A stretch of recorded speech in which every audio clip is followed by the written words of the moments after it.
Assalamualaikum warahmatullahi wabarakatuh. Selamat malam. So kita bersua lagi malam ni bersama saya Zaidi Ismail. Okay. So sementara tunggu kita punya viewers untuk masuk, saya nak setting sikit saya punya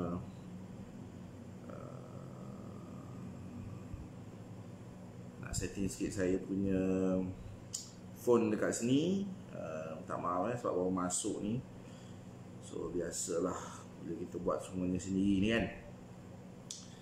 Okay, so bagi mereka yang baru ikuti saya, baru ada join, Alhamdulillah kita bersua lagi pada malam ni dengan perkongsian saya pada malam ni. Sekejap, ada satu yang macam tak kena lah. Macam ada yang tak kena pula. Baru nampak. Itu dia. Tadi nampak macam gelap. Okey, Alhamdulillah. Nampaklah terang sikit Okey, so sekejap saya nak tengok macam mana keadaan live ni. Okey. Tajuk malam ni tak keluar Padahal tadi saya pun je tulis tajuk dia. Tak apalah, tajuk ni nanti kan saya tulis lah sebab kita pun dah live. Minta maaf. So siapa yang boleh dengar suara saya dengan jelas, tolong bagi thumbs up untuk bagi saya indikator sikit, sebab saya tak boleh tengok dan dengar pada waktu yang sama. Okay, kecuali kalau saya pakai earphone. Nanti kan kalau saya pakai earphone kan bunyi semacam lah kan. Okay, so tolong bagi thumbs up thumbs up, boleh dengar suara saya? Cun, thumbs up. Alright, cantik. Okay, maaf sikit sebab sepatutnya tadi saya dah tulis perbincangan kita pada malam ni, tapi tak tahu kenapa tak keluar dekat Facebook. Saya pun malas nak matikan live ni kemudian nak start balik kan. Nanti kita buang masa pula. Jadi kita teruskan je lah. Nanti dia punya tajuk tu nanti saya akan tulis balik dekat posting Okay. So sebenarnya apa tajuk kita malam ni? So malam ni saya nak bicarakan tentang satu topik yang saya rasa macam terpanggil untuk saya komentar sikit. So topik tu ialah komen daripada Dr. Muhammad, seorang pakar ekonomi, yang menyatakan bahawa 9 daripada 10 rakyat Malaysia tiada simpanan biarpun RM1,000. Okay. So saya rasa komen beliau tu agak menarik, sebab inilah antara benda yang saya perjuangkan lebih 12 tahun. Okay, berkongsi dengan masyarakat macam mana nak langsaikan hutang, macam mana nak buat simpanan, okay, macam mana nak ada pelaburan, macam mana nak ada harta, okay, supaya bila berlakunya kejadian yang menimpa kita hari ini, kita secara kewangannya at least kurang-kurangnya bersedia. Okay. Sebelum kita pergi terus pada topik tersebut, bagi mereka yang baru mengikuti Facebook Live kita pada malam ni, saya nak minta tolong sikit. Tolong klik like, tolong share, tolong tag sahabat dan rakan anda yang mengikuti, yang ingin anda mereka ikuti FB Live pada malam ni. Okay. Saya tak minta duit anda, saya tak minta anda bayar saya. Okay. Saya cuma mohon satu je, setiap kali kita buat live macam ni, perkongsian ni kalau katalah ianya bermanfaat untuk anda, tolong share, tolong tag sahabat-sahabat anda yang lain, okay, yang mana anda rasa mereka patut tahu tentang kita punya perbincangan. Okay. Alright, so bagi mereka yang tak kenali saya, mungkin first time, malam tadi saya buat FB Live saya yang pertama. So nama saya Zaidi Ismail, seorang jurutera forensik kewangan. Saya dah terlibat lebih daripada 12 tahun dalam membantu masyarakat bagaimana untuk menyusun semula kewangan mereka, supaya mereka boleh menyimpan duit, supaya mereka boleh melangsaikan hutang dengan cepat dan juga menambah harta. Okey, terutama jika berlaku dalam situasi yang macam kita hadapi hari ini. Okey. Saya tak jual apa-apa produk, saya tak ada jual insurans, saya tak ada jual hartanah, saya tak ada jual saham, saya bukan seorang ejen, saya tak ada jual apa-apa kecuali program saya sendiri. Sebab saya ada program saya sendiri yang membantu masyarakat bagaimana untuk menyimpan duit dan melantaikan hutang dengan cepat. So sedikit background tentang saya lah. Dalam lebih 12 tahun ni saya dah bantu lebih daripada 3,000 peserta yang dah boleh katakan boleh mengurus kewangan mereka dengan baik, dan majoriti dah keluar daripada hutang. Jadi alhamdulillah, saya juga berbangga, saya juga rasa seronok kepada peserta urus insan yang dah berjaya melepasi require minima untuk dapat menyimpan buat simpanan minima sebanyak 2,000 setiap bulan, dan ada harta bernilai paling tidak 500,000. Itu yang saya kongsikan pada peserta-peserta saya. Macam mana nak saya hutang dengan cepat, macam mana nak buat harta paling minima 500,000, bernilai RM500,000, dan consistently boleh menyimpan 2,000 sebulan. So macam saya kata tadi, ini bukannya jualan produk ke, saya nak jual insurans ke apa ke, tak ada. So apa cerita pada malam ni? Macam saya sebutkan awal tadi, saya tertarik dengan komentar yang dikeluarkan oleh Dr. Muhammad, seorang pakar ekonomi. Beliau juga pernah menjadi penasihat strategi ekonomi kepada Perdana Menteri. Komen beliau adalah 9 daripada 10 rakyat Malaysia tak ada simpanan biarpun RM1,000. Saya tak boleh komen data tu datang dari mana. Sudah tentu beliau buat kajian beliau sendiri. Tapi beliau ada menulis dalam artikel. InsyaAllah nanti di bahagian ruangan posting nanti saya akan update, apa yang saya berkatakan ni saya akan update kat situ. Jadi nanti boleh baca lah, daripada sumber-sumbernya lah. Yang saya nak bincangkan adalah komentar saya tentang pendapat beliau. Saya dah bercerita tentang perkara ni dah lama, lebih daripada 12 tahun. So saya buat kelas, saya buat seminar, saya keluarkan video, saya buat buku. Nak mengajar rakyat Malaysia bagaimana untuk menyimpan secara efektif, melantaikan hutang dan menambah harta. Now, apa yang saya nak komen adalah, pertama, saya agak bersetuju dengan beliau. Ini kerana daripada kes yang saya kendalikan sendiri, banyak kes, ribuan kes, ini tak ada kena-mena dengan pendapatan. Tak ada kena-mena dengan pendapatan isi rumah. Yang saya perhatikan ialah, tak kira lah isi rumahnya berapa, majoriti mereka tidak boleh menyimpan setara dengan pendapatan isi rumah. Sebagai contoh adalah, contohnya kalau isi rumah tu RM10,000, dia tak boleh nak menyimpan minima RM1,000 sebulan. Itu paling minima 10% daripada simpanan, 10% daripada pendapatan isi rumah. Kalau program saya ajar macam mana orang nak simpan 30%, 40%, 50%. Dia ada kaedah dan teknik dia. Tapi malam ni saya bukan nak cerita pasal kaedah dan teknik. Saya nak cerita tentang pengalaman saya yang bertemu dengan ribuan peserta yang majoritinya tak boleh nak buat simpanan. Jadi secara umumnya terdapat 3 komponen kewangan yang menyebabkan mereka berada dalam situasi macam tu. So tak kisahlah pendapatannya berapa, mungkin ada yang pendapatan isi rumah 3,000, ada pendapatan isi rumah 2,000, ada pendapatan isi rumah 10,000 and so on. Tapi ada 3 komponen kewangan yang menyebabkan mereka tak boleh nak menyimpan.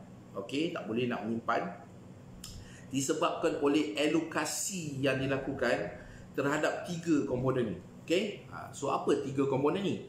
Terpulang pada you all lah, nak buat catatan ke, nak dengar je ke. Tapi ini perkongsian saya. Siapa yang nak dengar balik video ni, boleh tengok balik di ruangan FB Live tu lah. Sebelum saya pergi lebih lanjut, bagi mereka yang first time ikuti page Urus Insan ni, minta tolong subscribe nanti. Tolong subscribe ke page Urus Insan, tolong klik like, tolong follow page Urus Insan ni untuk dapatkan updates. Terutama kalau siapa yang klik bahagian video, setiap kali saya buat video live ataupun saya kongsikan video, anda akan dapat notifikasi. Terima kasih. Selain daripada tu, tolong like, share video ni, tolong tag bagi mereka yang yang nak ajak dengar sekali perbincangan kita lah. Okey, so kembali kepada apa yang saya perkatakan tadi, apa dia 3 komponen yang menyebabkan orang susah nak menyimpan. Okey, komponen ni lah, so okey, tiga utama ni tau. So total 6. So tapi saya cerita pasal 3 ni dulu. So yang pertama adalah sara hidup. Okey. So alokasi sara hidup yang salah menyebabkan kebanyakan orang tak ada duit lebih untuk simpan. Okey, apa yang disebut sebagai sara hidup ialah makan, minum, pakai dan tempat tinggal, pendidikan anak-anak, pengangkutan dan sebagainya. Okey, ini tak ada kena-mengena dengan hutang. Okey, sara hidup tak ada kena-mengena dengan hutang. Ini apa yang diperlukan untuk hidup.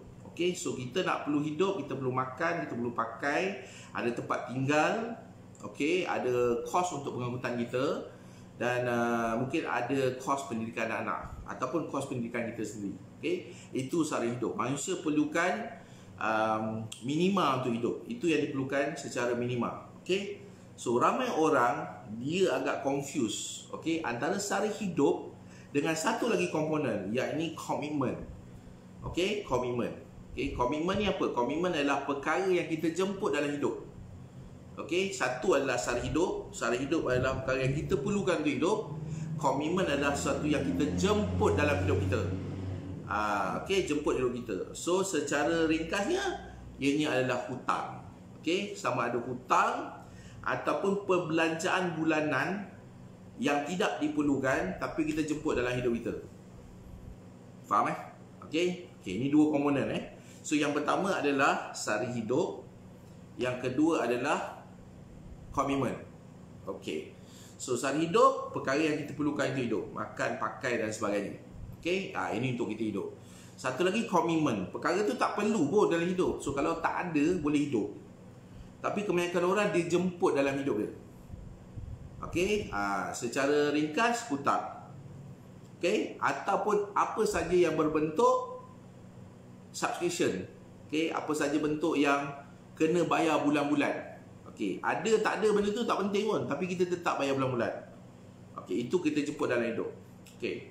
Ramai orang confuse, okey, antara sara hidup dengan komitmen. So banyak orang dia dua-dua ni dicampur. Dia rasa komitmen tu sara hidup dan dia rasa sara hidup tu komitmen.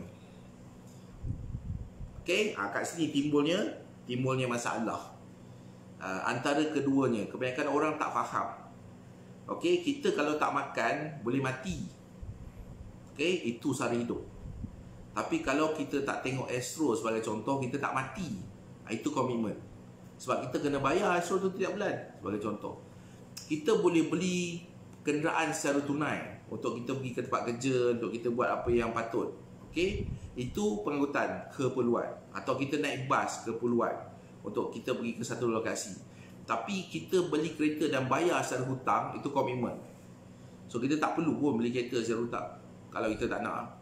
Okey, itu maksud saya. Okey, tapi ramai orang dua-dua ni dia dah rojak, dah campur. Okey, jadi apa yang berlaku ialah pendapatan yang dihasilkan, okey, akan pergi kepada 2 komponen paling besar. Okey, komponen sara hidup tu tak besar sebenarnya. Okey, kita boleh buat kira-kira. Tak besar komponen sara hidup. Okey, yang besar adalah bahagian komitmen. Okey, komitmen yang selalunya akan merantai kaki kita untuk buat sesuatu. Itu yang kebanyakannya menyebabkan kita tak ada duit lebih untuk kita simpan. Macam saya sebutkan tadi, saya sangat bersetuju dengan apa yang dikatakan oleh Dr. Muhammad bahawa rakyat Malaysia tak ada duit simpanan. Okey, kebanyakannya tak ada duit simpanan disebabkan oleh 3 komponen. So pertama ialah sara hidup. Saya tak nafikan ada setengah tempat memang sara hidupnya agak tinggi. Okey, itu kita, it's a fact lah, it's a fact. Okey, kalau pendapatan ni kecil, sara hidupnya tinggi, benda ni memang tinggi lah. Okey, kedua adalah komitmen. Persoalan tentang komitmen ni lah, kebanyakan orang keliru antara komitmen dengan sara hidup. Dia campur dua-dua ni sekali. Padahal komitmen adalah sesuatu yang kita jemput dalam hidup. Okey, dia tak datang sendiri. Tak ada komitmen yang datang sendiri dalam hidup. Cuba fikirkan, apa benda yang komitmen datang sendiri dalam hidup? Tak ada. Sara hidup je, kita celik-celik mata je kita perlukan untuk hidup. Macam mana kita perlukan udara untuk hidup. Okey, itu sara hidup. Kalau tak ada memang tak boleh hidup, mati. Okay, kita belum makan, pakai, tempat tinggal untuk kita punya shelter, kan, perlindungan dan sebagainya. Tapi komitmen tak, komitmen kita jemput dalam hidup kita. Tak perlu pun tak ada, sebab ramai orang tak ada pun komitmen tu, tapi kita jemput. Okay, saya kenal aja orang yang tak ada hutang kereta. Saya sendiri pun tak ada hutang kereta. Malah saya sendiri pun tak ada kereta. Okay, hidup je. Betul. Tapi ramai orang tak boleh. Dia nak juga beli kereta, kena bayar hutang. Cerita tak tahu macam nak beli tunai tu bukan nombor 2. Sebab kalau you tak tahu macam nak buat, you boleh cari. Ini ilmu, you boleh belajar. Okay, tak jadi isu pun. Sebenarnya saya tak tahu Cik Zedi apa yang Cik Zedi cakap, macam mana nak beli kereta secara tunai. Pening kepala. Benda tu senang, it's very technical. Belajar je lah. Banyak buku, banyak video, pergi seminar, okay, attend kelas, okay, tanya orang sebelah yang lebih tahu. Tu perkara kecil bagi saya. Perkara yang asas yang paling utama adalah kefahaman. Tapi kalau you tak boleh nak bezakan antara komitmen dengan cara hidup, susah. Sebab kalau you rojak dua-dua ni, memang payah. Okay, so itu 2 komponen besar yang kebanyakan duit kita dapat tu kita lamsamkan dalam 2 komponen. Okay, yang mana sepatutnya diasingkan. Sebab satu ni memerlukan keputusan yang lebih bercorak pada hati dan perasaan. Yang satu lagi itu keputusan yang lebih merujuk kepada pengiraan. Ni kena pakai kalkulator. Okey? Faham Okey, satu tu kita perlu untuk hidup. Okey, satu tu bila nak buat sesuatu, okey, kena guna kalkulator dan kira. Okey, so ramai orang tak mention pula ni masalah nombor 2, tak reti mengira pula kan. Kalau saya tanya sekarang, cuba buka aplikasi kalkulator yang ada dalam handphone anda. Menggagah-gagah cari mana aplikasi, tak nak guna kan. Tu jadi masalah. Betul tak? Okey, so komponen ketiga adalah pendapatan. Okey, tak dinafikan average purata pendapatan di serumah kat Malaysia ni tak tinggi. Okey, memang tak tinggi. Okey, kurang daripada 30% mempunyai pendapatan sederhana dan tinggi. Majoriti pendapatan memang rendah, sederhana dan ke bawah. B40 dan ke bawah, itu majoriti. Semua orang tahu, tak payah nak cerita. Tapi persoalannya, apa yang kita buat secara individu untuk meningkatkan pendapatan? Okey, kena ingat, sara hidup tak boleh jadi kosong. Kalau you cuba jimat macam mana pun, okey, berjimat gila pun sara hidup, Cik Adi, saya nak kena jimat ni, jimat habis-habis jimat lah ni. Tak boleh jadi kosong sebab you perlukan untuk hidup. Nak kena beli sayur, nak kena beli beras, nak kena beli telur, nak makan. Anak nak pakai baju, nak pergi sekolah, itu paling minima. Dia tak boleh jadi kosong, nak kena keluar duit. Okey, komitmen dia boleh kosong. Sebab itu kita jemput dalam hidup. Okey, kita jemput dalam hidup. Kalau kita tak jemput komitmen dalam hidup, tak ada komitmen. Okey, so itu memang nature dia. Dia punya lumrahnya sebegitu. Sebagai contoh, okey. Dan nombor 3 adalah pendapatan. So pendapatan pula, kebanyakan rakyat Malaysia ni dia duk harap tu je lah pendapatan. Gaji saya kecil je, jadi 1,500 bulan, apakan daya. Kan? So tak boleh jadi 3,000 sebulan. Tak boleh. Kenapa orang lain boleh dapat 3,000 sebulan? Kenapa orang lain boleh dapat 10,000 sebulan, 20,000 sebulan? So apa yang you buat dalam hidup you? Kan? Benda ni you ada diberi masa kot. Macam seolah-olah orang, kadang benda ni saya pun tak faham kenapa kan. Kadang saya tengok laporan surat khabar ke, laporan berita TV ke apa kan, terutama kalau macam nak mula sekolah baru lah, okay? Akhir tahun anak nak masuk sekolah baru, wartawan pun pergilah tanya kan, pakcik, abang, akak, macam mana anak nak masuk sekolah. Ni memang kos memang tinggi, memang banyak, kita tak tahulah sekarang ni kan dah sampai ribu-ribu kan, komplain memanjang. Tapi kena ingat, anak masuk sekolah darjah 1 tu ada 7 tahun. Okey, dia bukannya lahir-lahir terus masuk darjah 1. Okey, you diberi tempoh, you ada masa. So apa you buat dalam tempoh masa tersebut? So sama juga bila kita sebut tentang pendapatan. Kita belajar dekat sekolah, kita memulakan kerjaya dan memulakan kerja, you diberi masa kot. Okey, kalau you dah tahu you kerja dekat situ setahun 2 tahun, susah nak dapat pendapatan tinggi, kenapa tak belah cari pendapatan yang lebih tinggi? Sebagai contoh, kalau kita tahu industri yang kita berada sekarang tu tak boleh nak berkembang, susah nak cari pendapatan tinggi, kenapa tak belajar kepada industri baru dan tambah pendapatan baru? Sebagai contoh, semua orang diberi masa, semua orang ada kepayaan, semua orang ada modal, semua orang ada 5 modal ni. Okey, apa dia? Ada masa, ada tenaga, ada kapasiti untuk belajar, untuk pengetahuan dan kemahiran baru. So ada emosi dan ada sedikit wang yang boleh digunakan sebagai modal untuk kita tingkatkan pendapatan. Saya suka buat pendapatan. Tahu kenapa? Sebab pendapatan ni tak ada ceiling. Faham? Pendapatan tak ada ceiling. Pernah tengok tak orang yang pendapatan dia tak sampai ceiling? Tak ada. Sebab kalau kita kata pendapatan dia RM10,000 sebulan, ada orang pendapatan RM20,000 sebulan. Isi Mamat tu RM50,000 sebulan. Yang si Minah ni RM100,000 sehari.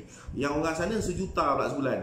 Tak ada. Tak pernah dengar yang aku dah habis lah, pendapatan aku tak boleh lah. Tak boleh naik dah. Habis. Okay. Elon Musk dah 1.5 bilion. Lepas tu orang lain pula Jeff Bezos dah sampai tak tahu lah berapa bilion lah. Dia kata lain. Besok nak jadi trilion pula. Tak ada limit tentang pendapatan. Jadi kita ni sebagai individu yang nak hadap sangat tentang macam mana nak jimat setiap bulan dekat sara hidup, okey, mengosongkan komitmen, okey, tapi tak nak tambah pendapatan. Saya tak faham. Saya tak faham. Dia cuba fikir lah. Okey, modal dia sama, kapasiti dan kepayahan yang sama. Okey, ada 3 komponen utama, which is sara hidup, komitmen dan pendapatan. Yang nak pergi hadap ni semua dekat sara hidup ni. Yang mana memang tak boleh nak bagi kosong. Tak boleh nak kosong. Cuba kosongkan sara hidup. Tak boleh. Not logical. Tak mungkin boleh dibuat. Tapi orang nak juga buat kat situ. Saya tak faham. Sebagaimana saya banyak benda yang saya tak faham kat dunia ni. Okay, so saya tak nak komen part yang yang begitu. Okay, so bagi kita yang dah tahu benda ni, cuba prioritize. Okay, cuba utamakan benda yang patut kita utamakan. Terutama dalam keadaan dan situasi kita sekarang. Okay, saya dah lebih 12 tahun cerita benda yang sama. Supaya tak adalah benda macam sekarang ni berlaku. Ini bila kita terpaksa duduk dekat rumah, okay, baru seminggu lebih, nak masuk 2 minggu, masing-masing dah mengelupuh biawak, okay, terutama bagi mereka yang mengharapkan pendapatan, satu sumber pendapatan. Di pendapatan dia tak ada benda lain kecuali itu je lah pendapatan yang dia ada. Okey, tak apalah, saya kerja kerajaan, saya dapat juga gaji setiap bulan. Okeylah, selagi mana kerajaan tu mampu tanggung kau. Faham tak? Jadi kalau katalah MRO ni diperluaskan ke, ditambah tempoh ke jadi 3-4 bulan ke, memang ada ramai yang kena buang kerja. So apa yang nak buat masa tu kalau dah kena buang kerja? Masa tu baru nak gelabah biawak. Okey. Tadi dah gelabah dah. Okey, biawak stage 1. Ni sekarang gelabah biawak stage 2. Tak ada lah gelabah buaya pula selepas tu. Sebagai contoh. Okey, sebab tu saya sangat setuju dengan pendapat Dr. Muhammad, okey, yang menyatakan rakyat Malaysia ni kebanyakannya memang tak ada simpanan. Okey, nak simpan RM1,000 pun tak ada dalam simpanan mereka. Masalah. Okey, saya tak kisah, bukan saya yang kena menanggung benda ni, you all. Okey, cuma saya nak tekankan, okey, supaya betapa pentingnya benda ni, sebagaimana pentingnya duduk kat rumah sekarang. Supaya kita nak putuskan rangkaian COVID ni, sebagai contoh. Okey, so kewangan juga penting sebab kita nak survive. Tanpa kewangan susah kita nak survive. Kan, anak kita nak makan juga kat rumah. Kan? So lepas ni mungkin nak sambung balik sekolah dan sebagainya. Kalau kita hilang punca pendapatan dalam waktu ni, macam mana nak buat? Okay? Dan you diberi masa ni sebelum ni. Banyak masa diberikan. Kalau katalah saya dah berumur 32 tahun, jadi saya diberhentikan kerja. So apa you buat 31 tahun sebelum ni? Okey lah, kita tolak tepi 18 tahun sebelum tu. Okey, so katalah umur dia apa? 32 tolak dengan 18 tahun. Okey, dia ada 14 tahun yang dia boleh buat sesuatu selepas dia memulakan kerja. Okey, kita tolak lagi lah 4 tahun masa dia sambung belajar kat universiti. So dia ada 10 tahun untuk buat sesuatu. So apa you buat? Nak tunggu apa? Nak tunggu apa? Okay, so bagi mereka yang sedang menghadapi situasi di mana ada banyak hutang, benda masih lagi tak settle, lepas tu dah tengah pula dalam masalah macam ni, kalau diberi peluang kedua, which is katakanlah tiba-tiba kita punya masalah COVID ni berakhir, semula je 1 April, oh Alhamdulillah saya dapat kerja, saya balik, dapat balik pendapatan, okey, anda ada diberi 2 pilihan. Nak teruskan hidup macam biasa, which is macam buat-buat lupa-lupa, apa yang pernah berlaku masa COVID ni, dia dah beri peringatan tapi buat-buat lupa, ataupun ambil tindakan tertentu untuk memperbaiki keadaan kewangan anda. You ada pilihan. Saya tak perlu risau dengan ahli urusan saya yang 3,000 tu. Sekurang-kurangnya mereka dah ada ilmu, mereka dah ambil beberapa langkah. Mana yang dah ikuti saya yang mungkin dah 3, 4, 5, 6 tahun, simpanan pun dah banyak. Baru-baru ni, tadi je baru saya dapat mesej, Abang Zadi, saya ada lebih kurang 700,000, apa yang saya nak kena buat? Patut tak saya beli saham murah sekarang? Patut tak saya beli harta? Pilihan dia untuk tambah harta je sekarang. So dia tak ada pun kata macam, oh, saving tak cukup. Okey, dia boleh hidup kot 5 tahun tanpa apa-apa pendapatan pun. Serius. Sebagai contoh, okey, sebab dia dah ambil tindakan tu lama. So sekarang ni, ni pulang tu, is a wake up call for you all. Ini satu, it's a shake up. Okey, bangun. Kalau sekarang ni rasa macam poket saya kosong berpeluh dalam masa seminggu. Seminggu ni memang bergetar lah kan. So apa yang nak kena buat? Kekal pada keadaan sama atau berubah? Okey. Besok hari gaji untuk pendapat penjawat awam. Betul, besok 25 hari bulan. Kebanyakan penjawat awam dapat gaji besok. So apa yang nak buat?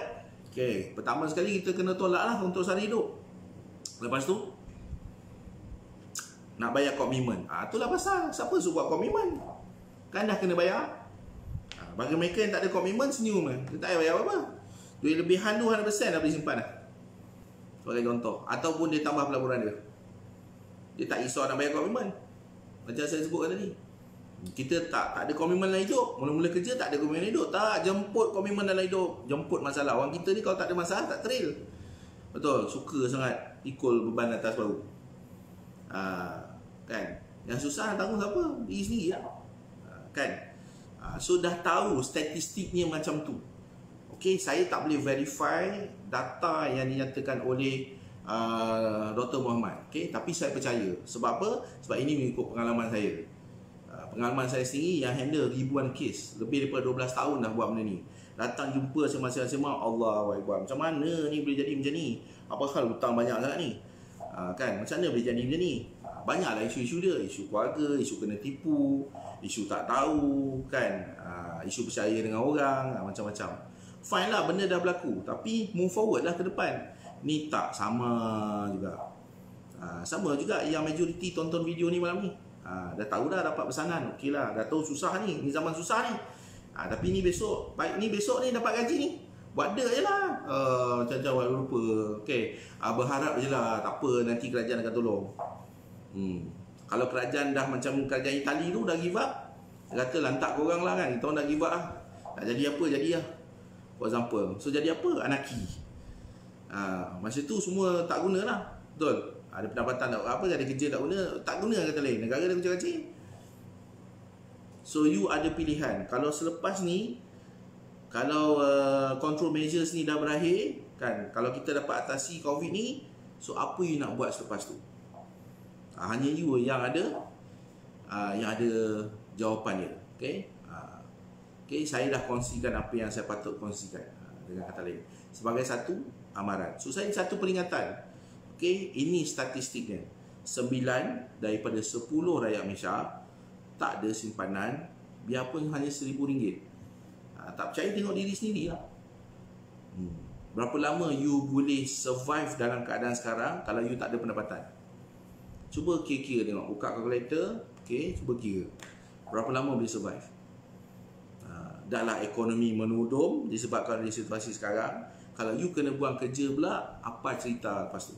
Dan bagi mereka pula yang mengharapkan satu punca pendapatan, which is like sama ada salah seorang dia punya pasangan je yang bekerja dan ada anak lagi seorang 2 orang kat belakang ni, kalau itu pun putus pendapatan, dan apa you nak buat? So think people, think. Okay, dan ambil tindakan. Okay, macam saya kata, saya tak ada nak promo apa-apa. Okay, tapi bagi mereka yang nak bantuan saya, boleh hubungi saya. Okay, we can talk, no problem. Okay, so itu perkara yang saya nak sentuh pada malam ni, tentang komentar Dr. Muhammad. Okay, rakyat Malaysia, 9 daripada 10 rakyat Malaysia tak ada simpanan biarpun RM1,000. Okay, so kita ada masa sikit, dalam 20 minit or so. Okay, saya cuba buat segmen ni dalam 40 minit plus lebih kurang. untuk mereka untuk bertanyakan soalan. Okey, sebelum saya buka untuk segmen soalan ni, nak minta tolong like, tolong share, okey. Tolong tag kawan-kawan yang anda rasa perlu dalam kita punya discussion ni lah dengan kata lain. At least kurang-kurangnya video ni dapat menyedarkan mereka. Okey. So tolong share banyak-banyak, tolong tag banyak-banyak. Okey, so saya nak tengok cerita pasal soalan. Okey, soalan kewangan. Alright, so Firdaus tanya jawapan pada di sini. Okey, ni bukan soalan. Okey. Apa ni, Cik Nur Hafizah, saya dah daftar di Semua Hidup tapi belum WhatsApp tuan. WhatsApp lah kalau belum WhatsApp. Kan, tolong semak email confirmation kalian anda, email pengesahan kalian. Dekat situ ada semua dia punya tata cara dan panduan. Okey, macam mana nak hubungi saya, macam mana nak masuk dalam WhatsApp group saya, and sebagainya lah. Macam mana nak hantar detail kewangan untuk saya, analisa dan sebagainya. Okey, so boleh semak dalam email kalian anda yang lepas. Okey, soalan lain. Okey, apa lagi? Soalan kewangan. Bagi mereka yang nak tanyakan saya soalan, sila sila tanya soalan sekarang. InsyaAllah saya cuba jawab. Okay.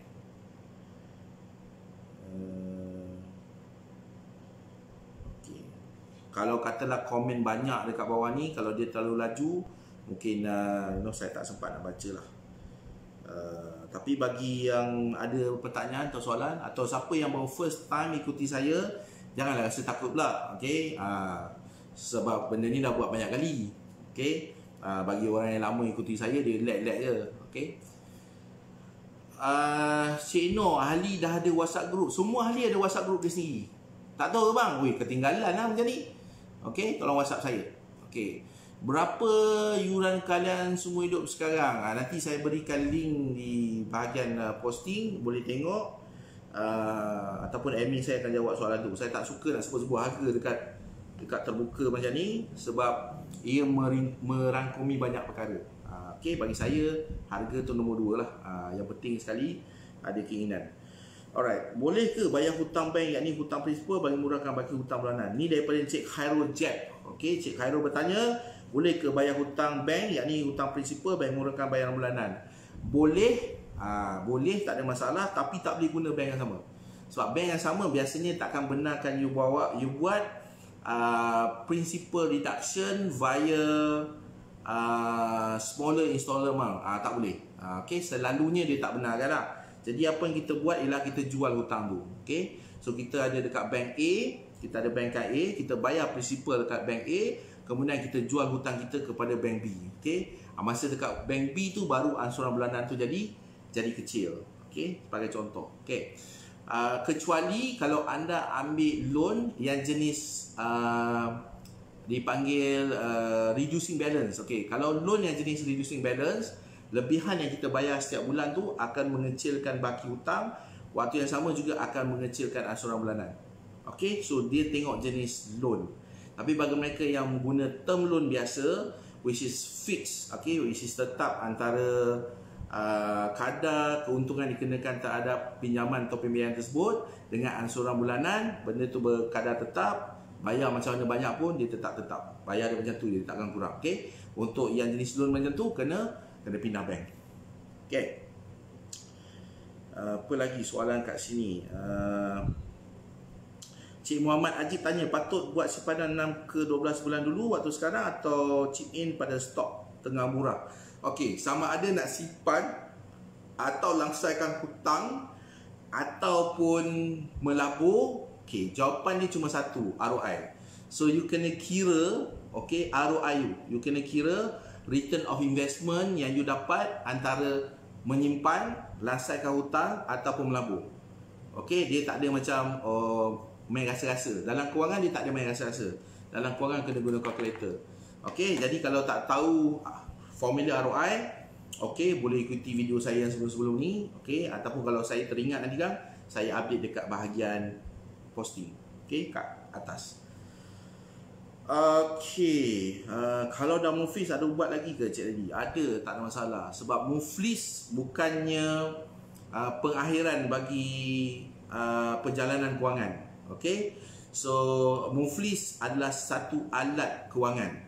So kita juga boleh gunakan muflis untuk kelebihan pada kita, okey, bagi mereka yang mengetahui. Okey, dan selagi tak masuk penjara, selagi tak kena hukum bunuh, bagi saya itu tak ada masalah lah. Okey, kecuali kalau kita masuk penjara kena hukum bunuh, and then itu cerita lain. Okey, tapi kalau setakat muflis itu isu kecil lah. Okey. Hutang apa yang nak bayar dulu? Hutang apa yang nak kena bayar dulu? Okey, Syuk Kerry bertanya hutang apa yang nak kena bayar dulu? Okey, hutang yang berbaki paling rendah dulu tapi mempunyai bayaran ansuran paling tinggi. Kalau kita ada banyak hutang, katalah kita ada 5 hutang, okay, hutang A, B, C dan E, tengok, okay, kira ROI hutang yang berbaki paling kecil, okay, redemption full settlement dia paling kecil, tapi ansuran bulanan dia paling besar, atau besar antara banyak-banyak ni hutang ni. So kita settlekan tu dulu, baru kita hadap hutang-hutang lain. Kenapa? Kerana dia akan memperbaiki aliran tunai kita. So better cash flow means better aliran tunai akan menjadikan lebihan tu laju untuk kita selesaikan hutang-hutang lain ataupun untuk buat pelaburan. Okey, kena kira lah, ringkasan ni kena kira. Cik Ajidin bertanya, salam tuan. Waalaikumsalam warahmatullahi. Adakah sekarang masa terbaik untuk beli saham yang tengah big discount? Bagi saya keadaan ni kena buat kajian. Okey, dari sudut saham, ini pandangan peribadi saya lah. Pakar saham mungkin dia punya pandangan dia lah, sebab dia pakai saham, saya bukan pakai saham. Tapi kalau dari sudut kewangan, kalau sesuatu tu ROI dia tinggi, saya akan tengok. Itu yang pertama. Okay. Kalau daripada sudut saham pula, saya akan tengok fundamental syarikat tersebut. Okay, so kalau fundamental syarikat tersebut kukuh dan kejatuhan sahamnya hanya disebabkan oleh situasi dan keadaan sekeliling yang dia sendiri tak boleh nak control, then it's worth ataupun berbaloi untuk kita tengok saham tersebut. Okey, tapi kena berhati-hati. Kalau macam saham ni, saya tak galakkan orang ambil semua duit yang dia ada, so masuk dalam satu syarikat atau satu jenis saham. Okey, you sepatutnya buat cost dollar averaging untuk berbagai saham yang mempunyai fundamental yang kukuh. Okey, so itu pandangan saya lah, itu pandangan peribadi saya. Okey, apa-apa hal pun kira dulu, dan kalau kiraannya tepat, cun, boleh melabur, tak ada masalah. Okey, pastikan risiko boleh terima anda boleh terima. Jangan nanti bila masuk saham, tiba-tiba saham tu jatuh lagi, kau pengsan tak. Okey, pastikan you boleh terima keadaan tersebut. Senang cerita kalau saham ni macam ni je lah. Bayangkan kalau you ada duit 10,000 dan you hilang semua duit dalam pasal saham, boleh tidur tak? So kalau jawapan dia, saya relax je tadi, saya boleh tidur, tak ada hal kan. Saya ada lagi 1,000 kat belakang. Ada yang you boleh masuk saham lah. Tapi kalau macam 10,000, jangan kata 10,000 je tadi, RM100 pun kalau saya hilang pun, saya dah tak boleh tidur 3 hari. Dan saham bukan untuk you. Okay, sebagai contoh. Cik Wajah Timur. Cik Wajah Timur ni sentiasa ada je kan. Banyak betul dia punya soalan. Semalam pun tanya macam soalan. So hari ni pun soalan. Tapi tak apa, saya layan. Alright, cun. Cik Wajah Timur bertanya, tuan, macam mana nak buat bayaran advance supaya tempoh jadi makin pendek? Berapa ekstra yang sesuai? Kita tak buat bayaran advance. Kita buat bayaran ekstra. Kadang kena. Okay, so kalau advance bermaksud advance payment, maknanya dia dah jadi bayaran ke hadapan. Okay, dia tak akan mengurangkan baki hutang. Jadi kalau cara yang terbaik nak mengurangkan baki hutang ialah kita bayar ekstra dekat principal, supaya bila baki hutang kecil, okay, tempoh hutang tersebut akan jadi pendek. Okay, tapi kena tengok jenis hutang. Bukan semua jenis hutang boleh buat macam tu. Okay, sebab tu kita kena kena kira dulu, dan kena juga pastikan jenis hutang yang kita nak buat tu. Dia ada banyak kaedah dan teknik nak buat benda ni. Okay, tapi saya hanya menjawab soalan Cik Wajah Timur lah. Okay. Cik Muhammad Yazif tanya, adakah waktu sekarang sesuai masuk market saham? Tadi dah jawab. Tanya soalan yang sama lagi. Soalan lain lah. Cik Muhammad Ali, cara tambah income. Cara tambah income, ada saya kongsikan dalam e-book 32 cara bagaimana untuk menambah pendapatan dengan menggunakan apa yang ada. Okay, e-book tu boleh muat turun.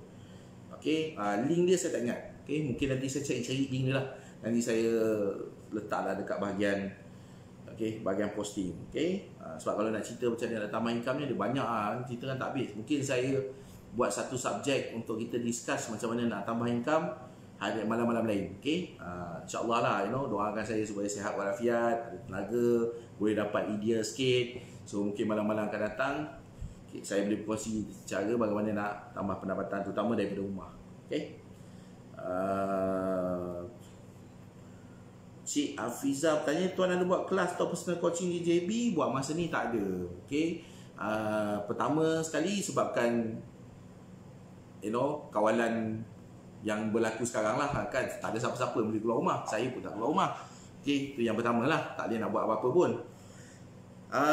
Tapi saya sedang usahakan untuk buat sesuatu melalui internet, mungkin webinar, mungkin online classes, kena tunggulah, saya tengah discuss dengan tim saya pun berterabur, masing-masing semua kerja daripada rumah, jadi benda macam ni lambat sikit lah. InsyaAllah kalau apa-apa nanti saya akan beritahu. Tentang personal coaching boleh lakukan secara online. Even sekarang pun saya buat personal coaching secara online, tak ada masalah. Ali Urinsan akan dapat personal coaching dengan saya. Dia orang boleh personal coaching anytime. Itu kelebihan Ali Urinsan. Cuma kena buat temu janji, kena masuk dalam portal, set waktu temu janji untuk buat coaching dengan saya lah. Coaching untuk Ali Urinsan adalah percuma. Bagi mereka yang tak tahu, saya tak pernah mengenakan bayaran untuk coaching. Tidak setakat ini. Terutama untuk Ali Urinsan, dia free of charge. Adakah sekarang masa paling sesuai invest dalam unit trust? Soalan dia sama macam saham tadi. Mungkin boleh rewind balik apa yang saya perkatakan tentang saham. Cik Muhammad Safwan bertanya, apa pelaburan yang sesuai untuk suasana sekarang tuan? So pelaburan yang terbaik untuk suasana sekarang adalah pelaburan ke atas diri sendiri. So jawapan saya adalah cari ilmu sebanyak mungkin dalam suasana sekarang ni. Sementara you ada masa duduk kat rumah ni, terutama bagi mereka yang ada peluang duduk kat rumah, cari ilmu untuk memperkayakan diri sendiri. Bila saya kata memperkayakan diri sendiri tu, tidak semestinya dalam bentuk kewangan ataupun harta dunia sahaja. So perkayakan yang dekat dalam ni. So itu adalah satu pelaburan yang terbaik buat masa ni. Sama ada melalui buku, you boleh tengok video, you boleh ada personal coaching, you boleh ada webinar sekarang ni, you boleh tengok YouTube, macam-macam cara lah. Perkayakan ilmu dalam diri sendiri. Tak kisahlah dari sudut apa sekalipun, baik sudut agama, dari sudut kewangan, baik sudut politik, baik sudut apa. Ilmu apa, harta terbaik adalah ilmu. Sebab dengan ilmu kita boleh buat macam-macam. InsyaAllah. Apa pandangan tuan berkaitan pengeluaran KWSP Account 2 pihak kerajaan? Ini adalah topik dia tersendiri. Saya plan nak buat topik ni malam besok. Kita bincangkan tentang pro and con tentang pengeluaran KWSP yang kerajaan benarkan kita keluar RM500 setiap bulan. So benda tu saya rasa baik kita buat topik dia sendiri. Saya plan untuk buat perbincangannya malam besok, insyaAllah. So boleh stay tune, ikuti saya untuk malam besok tentang pengeluaran KWSP 500 bulan, pro and con dia. Sama juga daripada Syahir. Cik Jetland, terima kasih Abang Zaidi, betul dapat jumpa. Dulu saya sesak bayar hutang, sekarang Alhamdulillah settle semua. Alhamdulillah Jack Redland. So mungkin ada sesuatu yang Jack Redland tahu yang kebanyakan orang tak tahu, macam mana dia boleh settlekan hutang-hutang dia. So Alhamdulillah saya juga bergembira apa yang saya kongsikan selama ini dapat dipraktiskan. Terima kasih juga kepada Jack Redland, the best. Cik Khairul Jack bertanya, berkenaan jual hutang, boleh ke jual hutang yang ikat 20 tahun, term yang bank lama dijual pada bank baru yang hanya boleh bayar 10 tahun? Boleh, tak ada masalah. Persoalan dia sekarang ni lah, kalau tempoh tu lama, maknanya baki hutang ni pun tak banyak susut. Jadi kalau baki hutang tu kita nak jual kepada bank yang lain, maknanya masih lagi tinggi. Jadi kalau tinggi dengan baki hutang yang pendek atau tempoh yang pendek di bank baru, angsuran bulanan dia akan meningkat tinggi. Kita kena kira aliran tunai. Kalau ianya tak menjejaskan aliran tunai kita, better buat macam tu, sebab kita punya tempoh hutang kita akan jadi pendek. Mungkin kita masih lagi bertempoh 15 tahun. Bila kita jual hutang kita dengan baki hutang terkini kepada bank lain, mungkin jadi 10 tahun, kita jimat 5 tahun. Tapi pastikan kita punya aliran tunai tak terjejas. Maksud saya tak terjejas ialah kalau sekarang boleh buat sepanjang bulan-bulan, tiba-tiba kita buat benda yang tadi tu, nak jual hutang bank lain, langsung tak boleh nak menyimpan pula, tu bagi saya tak baik lah, tak bagus lah. So kita kena kira dulu. Perasan tak saya selalu naik macam ni? Tahu kenapa? Sebab kursi ni licin. Bila saya duduk lama, dia mula-mula melot macam ni. Itu yang kadang-kadang terpaksa macam ni tu. Kan, saya pun tak tahu nak buat apa dulu sini. Kadang tak selesa lah. Tapi terpaksa lah. Okay. Okay. Siapa ni? Cik Rasman bertanya macam mana nak join Nurul Insan. Okay, itu nanti saya bagi link di bahagian posting. Boleh semak link di posting lah. Okay.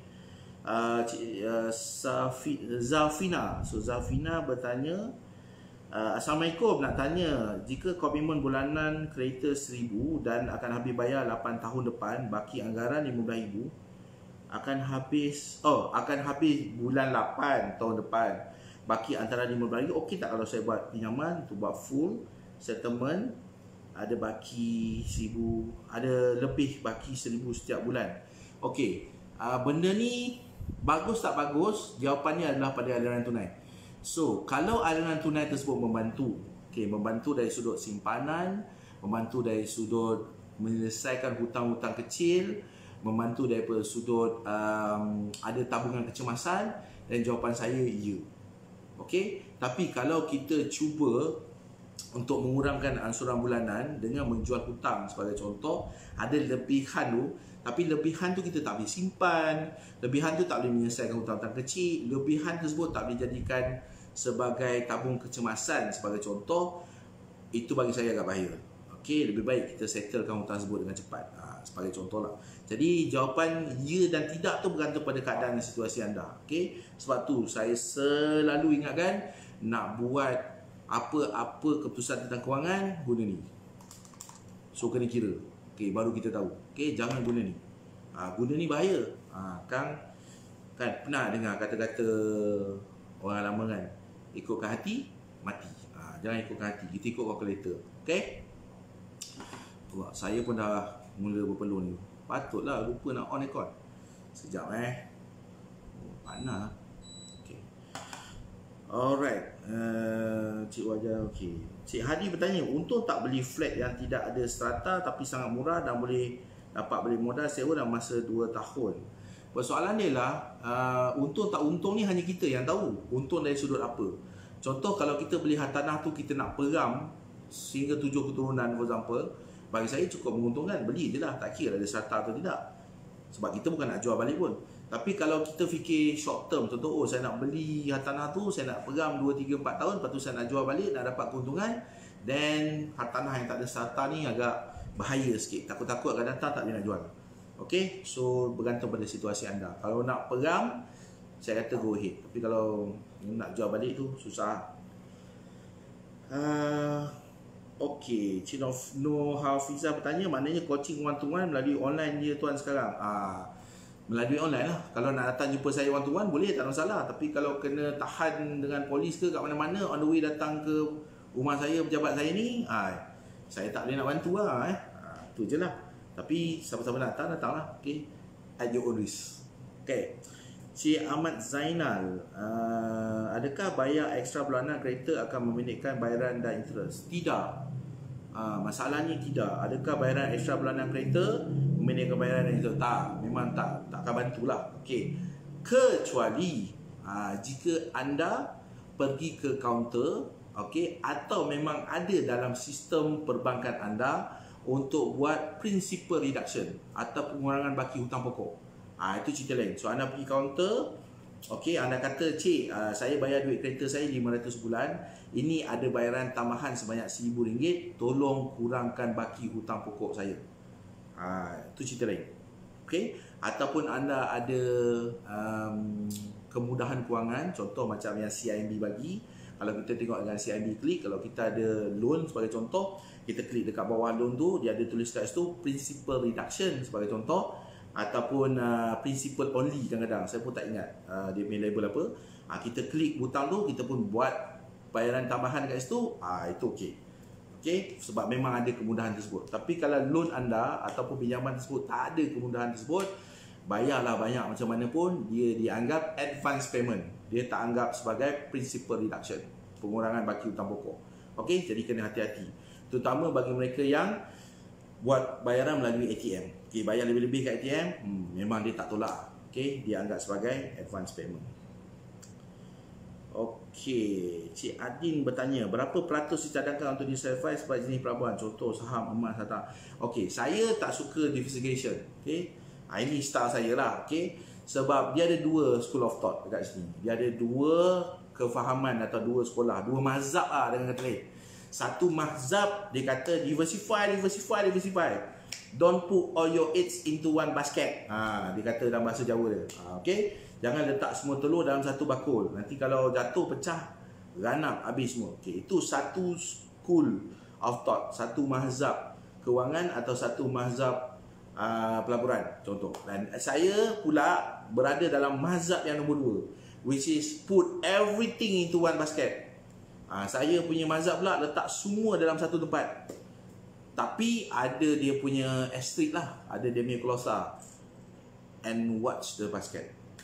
Okay, maknanya saya letak semua dekat satu tempat, tapi saya akan perhatikan benda Allah tu betul-betul. Sebab saya nak jadi seorang yang mahir, saya nak jadi seorang yang pakar. Saya tengok benda tu dan saya mahir dan ada kepakaran dalam bidang tu. Sebab tu bila orang tanya saya, Cik Jadi macam mana boleh dapat 70 hartanah? Sebab saya fokus kat situ. Sebab tu ada 70 hartanah. Kalau saya melilau buat pelaburan sana, sini, sinun, semua sana, memang tak dapatlah 70 hartanah tu. Sebagai contoh lah. Okay? Bukan sebab saya nak belagak. Saya nak tunjukkan contoh, nak bagi contoh. Okay? Ada orang dia diversify. Okey lah, itu pandangan dia. Okay? Tapi dia ada sikit sana, situ, sikit sinun, ciput sana, ciput sinun. Jadi kalau sini untung, sini rugi. Sini rugi, sana untung. Contoh macam tu. Macam saya pula tak. Saya fokus kat satu tempat dan saya mahirkan diri saya. Saya fokus kat itu dan saya grow. Sebab tu saya ada hartanah yang banyak. Sebab tu saya ada beberapa jenis perniagaan. Sebab tu saya ada multiple source of income. Sebab saya fokus dekat satu-satu tempat dan make sure saya pakar kat situ dan saya grow. Okay, itu saya. So mana-mana you pilih, tak salah. You nak diversify boleh, okay, tapi kena banyak benda kena tengok lah. Okay, ataupun cara saya buat satu-satu, fokus kat situ sampai dia berjaya, kemudian buat nombor 2. Fokus kat situ, berjaya, buat nombor 3, and so on and so forth. Okey, jadi soalan ni secara direct ni saya tanya jawab. Berapa peratus yang perlu diversify? Macam saya tak buat diversification. Jadi saya tak boleh nak jawab berapa peratus nak diversify. Faham Okey, saya fokus kat situ. So soalan yang saya jawab pada awal tadi tentang saham, diversification yang saya masukkan lebih kepada untuk pengurangan risiko. Okey, itu dalam konteks saham, which is semua masuk sekali dalam saham. Okey, tapi ada beberapa buah syarikat sebab you nak kurangkan risiko, tapi semuanya you labur kat saham. Faham tak? So itu fokus nama dia. Itu bukan diversification. Okey, sebagai contoh. Okey, ini diversification of class of asset. Okey, so ada beberapa class of asset yang you nak diversify. Saya tak buat macam tu. Saya fokus satu kelas pada satu masa. Okey, satu bentuk pelaburan pada satu masa. Okey, saya tak buat sesuatu yang saya tak faham. Contoh, cryptocurrency. Orang tanya saya tentang cryptocurrency, saya memang tak boleh jawab. Sebab apa? Sebab saya tak ambil pot pasal cryptocurrency. Dan sebab apa? Sebab saya tak faham. Tak apalah, ada orang dia faham, dia boleh buat duit 10 kali ganda, 100 kali ganda, itu kelebihan dia lah. Okey, tapi mungkin dia tak ada 70-an tanam saya kan. So masing-masing lah. Okey, fair kan. Contoh dia macam tu. Okey, Jun. Alright, soalan daripada nama yang saya tak boleh nak baca ni apa? Amin Mojo Apa tulisan belit-belit macam macam tulisan Sanskrit pun ada tak? Tak tahulah. Okay, anyway, soalan dia, Tuan Zadi, apa beza ahli semua hidup dengan ahli yang beli buku dan bonus video tu? Saya tak dapat info yang tepat lagi. Anyway, nama saya Amin. Oh, okay, betul, Cik Amin. Alright. Semalam Tuan susah nak baca nama saya. Tulislah elok kan, senang. Okay, Cik Amin bertanya apa beza antara ahli insan dengan yang hanya beli buku dan bonus video. Okay, ahli insan dia dapat semua. Senang kata, dia dapat semua lah. Apa yang ada semua dia dapat. Okay, yang mana beli buku dapat buku je lah. Yang mana beli video dapat video je. So itu dia dapat program dan produk. Yang ahli insan ni dia dapat keahlian semua hidup. So dia boleh attach dengan saya semua hidup lah. Dia boleh tanya soalan saya semua hidup. Dia boleh dapatkan pandangan saya semua hidup. Okay, dia ahli saya dengan kata lain. Okay, cuma saya nak bagi tahu ahli insan ni bakal ditamatkan. Sebab saya dah buat ni dah lama So bagi saya it's enough lah. Dah sampai yang saya nak target. Jadi saya nak tutup keahlian insan pada 31 Mac ni. Okay? Tapi ada yang minta extend. Okay? Saya tengoklah keadaan. Kalau COVID ni extend, mungkin saya extend lah kot. Tapi kalau katanya COVID ni tak extend, 1 April tu adalah hari kita mula bekerja macam biasa balik, mungkin saya tak extend lah keahlian semua hidup tu. Ni nak bagi contoh. Okay. Bagi mereka yang dah beli video koleksi kewangan dan produk lain dan nak jadi ahli insight, dia ada diskaun dia. Okay. Boleh pergi dekat portal, klik keahlian semua hidup. Kalau anda dah beli produk yang lain, sistem akan baca siapa anda dan dia automatically akan bagi diskaun. Okay, so saya tak boleh buat secara manual. Okay, dia boleh masuk kat situ, dia klik, dia boleh tengok, aku dapat diskaun banyak sekian-sekian. Ini buat keputusan lah sama ada nak jadi ahli atau tidak. Okay, so boleh upgrade keahlian bila-bila masa lah. Tapi dalam waktu sekarang ni, saya dah limitkan tempoh dia. Okay, sebagai contoh. Alright, Cik Muhammad Azimin. Okay, ini soalan, ni bukan soalan terakhir, ni second last. Okay. Bagi mereka yang masih lagi ada banyak soalan, terus type dekat bawah tu. InsyaAllah saya akan cuba jawab. Mungkin off camera macam tu, lebih kurang. Mungkin saya akan jawab terus, okay, di bahagian ruangan komen. Okay, so second last question. Cik Muhammad Azmin bertanya, antara medical card dan life insurance mana lebih penting? Okay, kalau tanya saya, medical card lebih penting compare dengan life. Tapi ada dia punya syarat lah. Syarat dia lah, kalau you bujang lah. Okay, kalau you bujang, you punya medical card adalah lebih penting daripada life. Kalau you dah berumah tangga, dua-dua penting. Okay, terutama kalau pasangan tidak bekerja, okay, dan mempunyai anak. So you mempunyai anak dan pasangan tak bekerja, sebaiknya you ada life dan juga medical. Tapi kalau you seorang yang bujang, tak ada tanggungan misalnya, tak ada orang yang harapkan you, dan medical card dah cukup. Tapi contoh, kalau you bujang, masih lagi ada ibu bapa yang you kena tanggung, dan you rasa mereka tu mungkin lambat lagi mati. Okay, maksud saya ialah mungkin ibu bapa yang agak muda lah kan, you tanggung dia mungkin 50 lebih ke, umur awal 60 ke, dan you pula masih lagi muda, umur 20-30, dan you better juga ada life insurance sebab mereka memerlukan tanggungan daripada you. Okay, bagi contoh. So tengok keadaan dan situasi lah. Okay. Alright. Last punya soalan daripada Cik Wajah Timur, penutup. Dia tanya, kalau si Chris dah rabak, boleh nak jual hutang ataupun nak overlap? Okay, pertama sekali, jangan overlap. Okay, serius cakap, jangan overlap. Okay, you boleh jual hutang, you boleh refinance, you boleh buat benda lain, tapi jangan overlap. Jangan sekali-kali satukan hutang. Okay, nanti hutang you jadi gemuk besar dekat satu tempat, biarpun bulanan you jadi kecil, tapi nak menyelesaikan hutang yang gemuk tu susah gila nanti.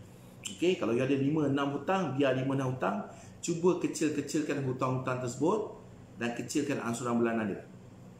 Okay, boleh buat banyak cara. Okay, tapi jangan satukan hutang. Okay, now soalan tentang kalau si Chris dah teruk, perbaikilah si Chris tu. Okay, perbaiki si Chris tersebut. Kalau tak boleh juga perbaiki si Chris tersebut, apa yang kita boleh buat ialah kita boleh pergi ke bank dan minta, patutnya duduk kat rumah, laju gila betul buat motor. Okay, Kusnuzon, mungkin budak-budak Grab pun, ataupun Mesfood Bandar. Okay, kat mana saya tadi? Okay, so kalau si Chris dan si Tos teruk sebagai contoh, okay, perbaiki si Chris dan si Tos tersebut. Kalau tak boleh perbaiki for whatever reason, okay, pergi kat bank, negotiate, berbincanglah dengan bank anda bagaimana anda boleh mengurangkan angsuran bulanan tanpa, sebab si Chris dah teruk lah pun, tapi yang penting sekarang ni boleh mengurangkan angsuran bulanan supaya ada duit lebihan. Duit lebihan tu boleh gunakan untuk simpanan, dan simpanan boleh gunakan untuk menyelesaikan hutang yang berbaki kecil. Okay, kalau itu pun tak berjaya, so boleh pergi ke AKPK buat benda yang sama. Okay, so tak payah risau tentang blacklist ke si Chris ke apa ke, sebab originally si Chris tu memang dah teruk, si Tos tu memang dah teruk. So alang-alang dah teruk, biar dia teruk, tapi kita at least kurang-kurangnya dapat perbaiki aliran tunai kita. Okay, so dengan aliran tunai yang lebih baik, kita ada duit lebihan, dan duit lebihan tersebut kita boleh gunakan untuk laksanakan hutang. Dan bila kita nak laksanakan hutang, kita tak perlu nak laksanakan semua hutang kita, cukup sekadar sampai ke peringkat yang kita boleh urus. Okay, sebab kalau kita habiskan masa terlalu banyak untuk selesaikan hutang, nanti kita terlepas peluang pula untuk buat pelaburan atau untuk menambah harta. Okay, contoh dia, kita boleh laksanakan hutang kita dalam masa 10 tahun, tapi bagi saya lebih baik kita uruskan hutang kita mungkin dalam setahun 2, manageable, lebihan, kita dah boleh buat pelaburan dan fokus untuk menambah harta. Okay, so saya ucapkan terima kasih kepada yang sudi ikuti saya. Terima kasih sekali lagi. InsyaAllah kita bertemu pada malam besok lebih kurang 8.30 macam tu. Okey, saya cuba pancul in time. Kadang-kadang masalah teknikal ni tak boleh nak dielakkan. Okey, terima kasih sekali lagi. Tolong siapa mereka yang belum lagi share, tag, like video ni, okey, tolong share, tolong tag video ni, tolong tag pada kawan-kawan kalau anda rasa perkongsian malam ni memberi manfaat kepada anda. Okey, insya-Allah saya cuba buat video ni setiap hari jam 8.30 malam. Okey, sementara kita berada dalam situasi kawalan ni. Daripada buang masa tengok cerita TV tak apa pun bukan, at least anda boleh belajar sesuatu. Okey, bagi mereka yang terlepas video ni awal tadi, tak ada masalah. Selepas video ni semua selesai, anda boleh tengok balik daripada awal. Okey, so oleh itu saya ucapkan terima kasih sekali-sekali. Wabillahi taufiq wa hidayah. Assalamualaikum warahmatullahi wabarakatuh. Kita jumpa untuk siri akan datang malam besok 8.30.